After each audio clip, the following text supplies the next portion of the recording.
I couldn't believe what I was hearing when my boss said I couldn't take any time off with pay. It was shocking. I always stand up for myself, but this time it was too much. She basically told me not to bother coming back. Hearing that, I felt like I couldn't take it anymore.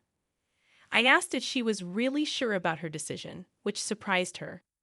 Her eyes got wide with surprise. It was disappointing. My name is Nancy, and I just turned 28. I've been working at Kando Corporation for 10 years, which makes me experienced even though I'm still young. My family isn't rich, but my parents took good care of me. I'm an only child, so I didn't get a lot of new things. Most of my clothes were hand-me-downs from cousins or neighbors. Getting new clothes was rare, but I was happy with what I had. I have lots of love from my neighbors and relatives. I have great memories of going on picnics with my parents on weekends. Even though I didn't have much growing up, I'm still close with my cousins, and we talk often. I had a lot of love around me as I grew up. In 12th grade, I was the student council president and had good grades. My teacher thought I should go to college, but I didn't want to. I wanted to work for the government. My parents wanted me to choose a different job, but I went ahead and became a government worker despite their advice. I wanted to help my parents with money as soon as I could. But then my dad got very sick and passed away before I could do much for him. So I started taking care of my mom instead. We lived together and kept busy with everyday life. Time went by quickly, and I learned a lot while working. After 5 years, I became well respected at my job and lived comfortably. I was in charge of training new people and sometimes did important tasks for my boss. Plus, I got good bonuses, which let me give my parents $600 every month. In my free time, I enjoyed going on trips with friends, coworkers, and my boyfriend. Then, our boss changed, and the new boss was a woman who happened to be the president's daughter. People said she didn't work hard because she relied on her dad's money. The president wanted her to learn some important lessons about life, so he gave her a big job. Only the president and I knew about his plan. Many people in the company didn't think she deserved the job because they thought she only got it because of her dad. The work atmosphere was getting more and more tense, and it was starting to feel suffocating. And then trouble found its way to me. It happened when I made a cup of hot coffee for the new boss. "What's this? Are you trying to make me mad?" I made it just like you asked. She gave me an angry look and threw the hot coffee towards me. "Ow, why did you do that?"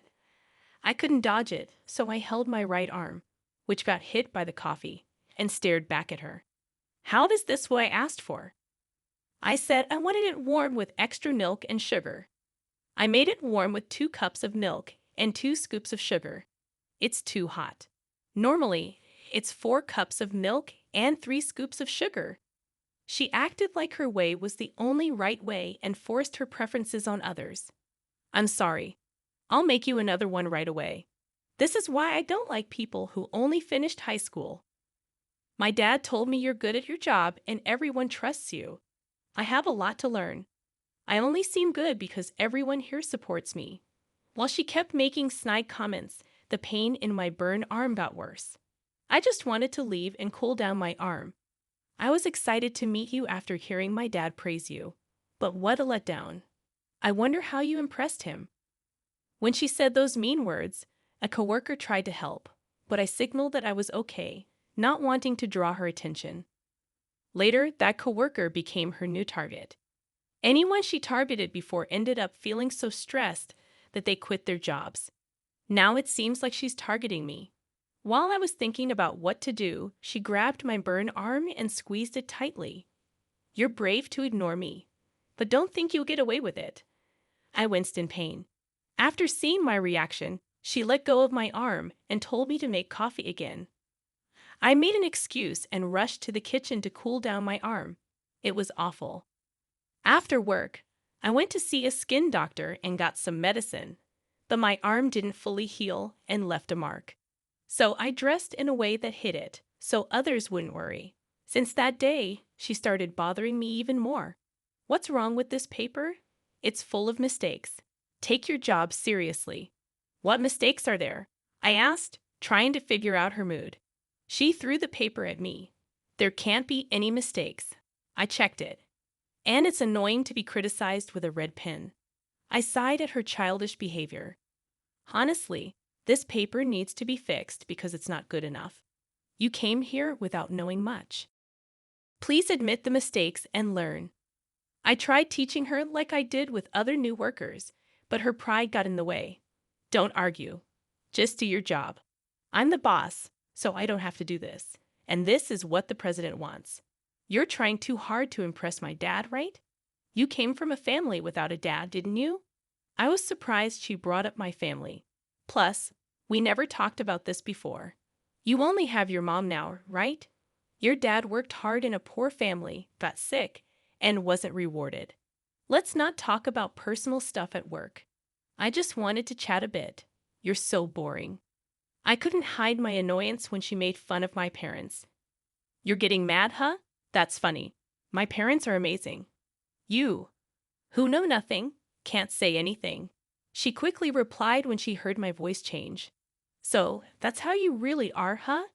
Is it okay to treat the president's daughter like this? Maybe I'll tell my dad how you've been treating me badly. Do as you please. Fix the test paper and hand it in today. I'm going to make sure you leave this place. As I walked away from her, she whispered something to me, but I ignored her and went back to my desk. After that, she kept being sarcastic, but I managed to teach her some basic stuff, although it was a long process. It included simple things like using the computer and different types of documents. During my break, I sat on the rooftop bench, sipping coffee to relax my tired body and thinking about my future. Suddenly, my phone rang with an unknown number. Hello, is this Nancy? This is Savvy Hospital. Your mom was brought in urgently, and she's in critical condition. Can you come right away? My mind went blank, and I couldn't remember much after that. I left a note on her desk saying I was leaving early and rushed to the hospital in a taxi. At the hospital, I explained the situation, and a nurse took me to see my mom. Mom, this can't be happening. There she was, looking peaceful as she slept. The doctor said she had collapsed at work. When she got to the hospital, it was touch and go. My mom's heart wasn't strong since my dad passed away, and the stress might have affected her. I cried and hugged her tightly for a while. After bringing my mom home, I called the manager to ask for my first paid leave ever. I'm sorry for leaving early today. My mom just passed away. Can I take about a week off for the funeral and everything? Oh, that's why you left early when I wasn't here. It was an emergency with your mom. Her cold tone hurt, especially at such a sad time. I won't approve any paid leave for you. I couldn't believe it. In all the 10 years I've worked here, I've never taken a single day off with pay. Wait, what? I've done a lot for this company. Shouldn't I be allowed to take time off with pay to say goodbye to my mom? You always challenge me. You don't need to come back. When she said that, I couldn't take it anymore. Are you sure about that? I'll take you up on your offer. She kept talking, but I hung up without thinking twice. The funeral went well. I didn't just sit and cry. I kept busy with tasks and sent thank you notes to everyone who helped. It helped distract me for a while. She tried calling me many times, but I didn't answer. Later, the president called me, so I went to the office. After 2 weeks, I went straight to the president's office. On the way, 2 coworkers comforted me. Sorry, I need to see the president first. Their kindness made me feel a bit better. It's Nancy. Can I come in? I asked when I knocked on the door. They let me in right away. Hey, it's been a while. Heard you've been gone for 2 weeks. That's not like you. I'm sorry. Let me explain. I told him everything, not hiding how his daughter treated us. It must have been hard for him to hear negative things about his own daughter, but he listened to me. I'm sorry for my daughter's behavior. To be honest, my wife and I spoiled her, and this is the result. It's okay. I think my parents might have felt the same way as parents. The president smiled kindly at me. Nancy, you're really amazing. My daughter's behavior was my mistake. I've talked to the people who quit in the past 2 weeks. I can't apologize enough for that. This was the first time I'd seen the president look so troubled. Since you stopped coming to the department where my daughter works, things have been a mess. The other day, the whole team even protested together. Really? I didn't know it got that bad. So, what's your plan? The president looked sad for a moment, but then he returned to his usual self. I need your help. When I looked into his serious eyes, I decided to help. Okay, I'm happy to help. And that's when actions were taken against her. Hey, when are you coming back to work? The frustrated manager finally contacted me. But didn't you tell me not to come? Stop that. Everything's a mess here. Come to the office now. I reluctantly changed and went to work. But when I got there, nobody was around. It was weirdly quiet, like a weekend. Isn't it a weekday? This feels strange. While I was alone in the office, I heard yelling and things being thrown from my department. I cautiously went to see what was happening. What's happening? I asked when I saw her causing trouble. She quickly turned and grabbed me. It's all your fault. Since you stopped coming, everyone else did too. Now I can't reach anyone. How will you fix this? I don't understand. Please don't blame me, I said calmly. She let go of me and pushed me away. You're so annoying. Even my dad won't help me. What's going on? How long has it been since everyone stopped coming? Just half a day. I've been answering calls, which I never do, and I don't know what to do anymore. She looked tired and messy. Her hair was a mess, and her nail polish was chipped. She must have hung her jacket somewhere. There were angry phrases written on it. When I saw her, who always acted like she was in charge, looking so upset, I couldn't help but laugh. Serves you right. What'd you say? This is your fault. What did you think would happen? Nobody follows someone who just throws their power around without real skills. As I stood my ground, she came closer, getting red in the face. Say that again. Do you want to get kicked out of the company? Well, I'd like to stay if you leave. Then you're fired? I'll take over this company. That's too bad for you. She had a strange smile and looked proud. I just said, okay, thanks for everything, even if it was short. She looked surprised. You know you're fired, right? Yes, I do. I'll pack my things. I walked carefully to my desk, avoiding the papers on the floor, and started packing. Wait, are you really quitting? Yes, why? I tilted my head. She seemed less confident now, almost desperate. Shouldn't you finish today's work at least? Her confidence was gone, and she looked worried. Did you know it's against the law to deny paid leave without a good reason? It's the law. She looked pale. She was clearly upset. But I kept going. We're all human. I understand we might not get along, but that doesn't mean you can treat people badly. You're not fit to be a manager. I wonder what your parents are like. Who do you think you are? Insulting my parents? You won't get away with this. Well, you insulted mine too, so you're not getting off easy either. She was angry but tried to act tough. We're nothing alike. You're terrible. You said the same about those who left. You treated them badly too. That's right. They made me feel worthless.